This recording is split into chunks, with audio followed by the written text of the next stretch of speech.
Radio, voice of the voiceless.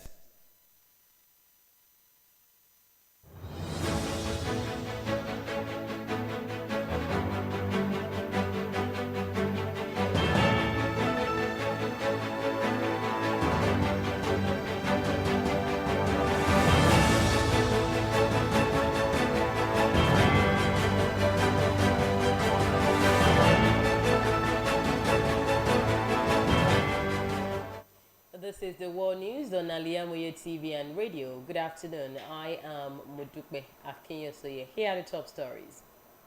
Air Force bombs IPOB, ESN hideouts in Imo and Anambra. Wike sacks FCTA heads of parastatals and agencies.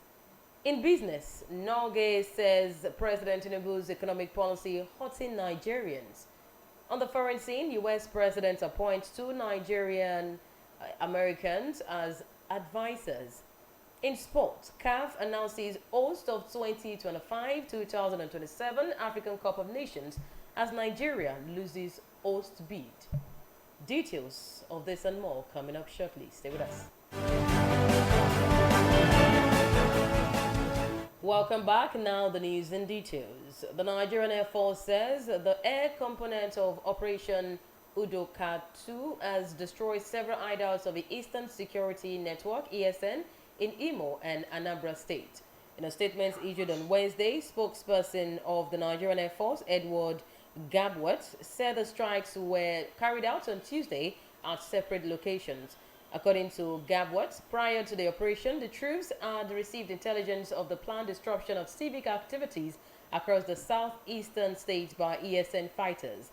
The NAV spokesperson added that the air team, in conjunction with ground troops, targeted certain locations, including those housing the group's armory.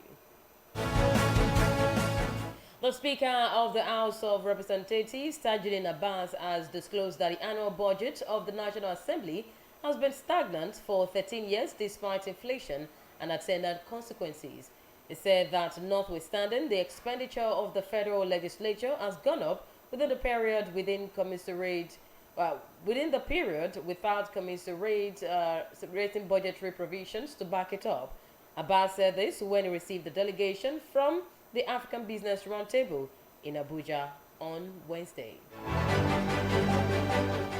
The Minister of the Federal Capital Territory, FCT Nyesom Wike, has terminated the appointment of the heads of parastatals, agencies, and companies under the FCT administration. Director of Press in the Office of a Minister, Anthony Ogunleye, announced the development in a statement on Wednesday. According to Ogunleye, the directive of the minister was with immediate effect, adding that the appointments into the offices would be made in due course. He noted that all the concerned officials have been directed to hand over the affairs of the offices in and to the most senior officers in rank. The Ebonyi State Governorship Election Petitions Tribunal, sitting in Abuja on Wednesday, affirmed the election of Governor Francis Nwufuru of the All Progressives Congress. The tribunal dismissed the petitions of the People's Democratic Party and its governorship candidate, Ifeanyi Odi, as well as the All Progressives Grand Alliance and its governorship candidate, Bernard Odo. The 3-member panel, headed by Justice Lekan Ogumoye, held that the petitioners did not prove there was non-compliance with the Electoral Act in the election. The tribunal also held that the petitioners did not prove that Nwufuru did not score the majority of lawful votes in the election. On the ABGA petition, the tribunal held that the petitioners lacked local standing to challenge Nwufuru's electoral victory, adding that the issue of membership was an internal affair of the APC.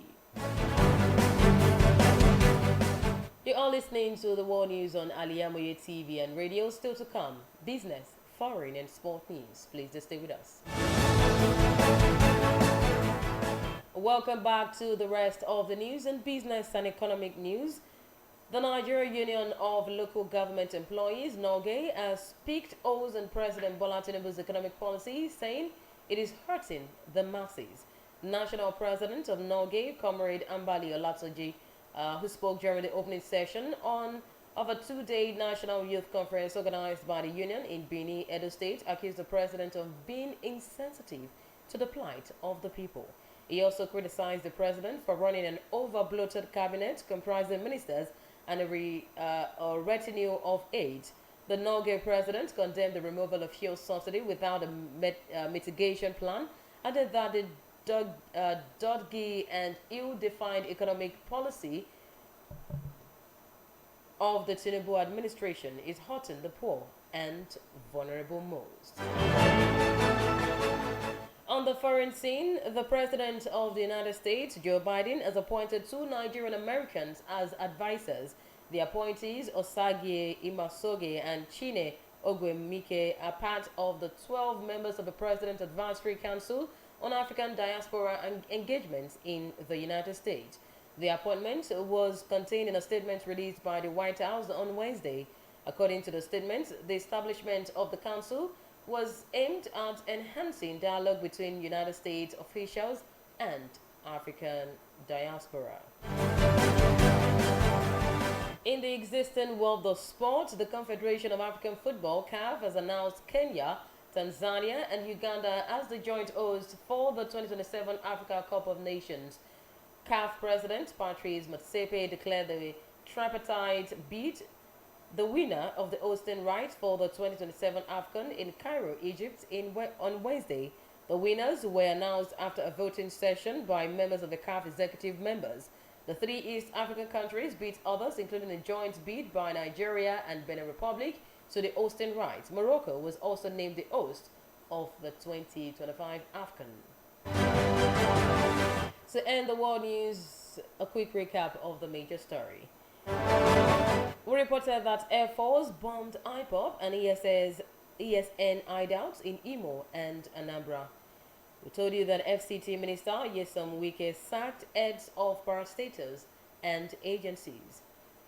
In business, Norgay said President Tinubu's economic policy hurting Nigerians. On the foreign scene, the United States President appointed two Nigerian Americans as advisors. And in sports, we reported that Nigeria lost hosting rights bid as CAF announced Kenya, Tanzania, and Uganda as hosts of 2027 African Cup of Nations. The World News was edited by and produced by Abida Tawid. For more news and updates, you can follow us on our social media platform on Facebook, www.facebook.com/Al-IyamoyeTV radio, on the X platform at Al-Iyamoye_TV, and on Instagram at Al-IyamoyeTV. You can also stream live by logging on to our website, www.Al-IyamoyeTVradio.com. Thank you so much for listening. I am Modupe Akinyosoye. Good afternoon.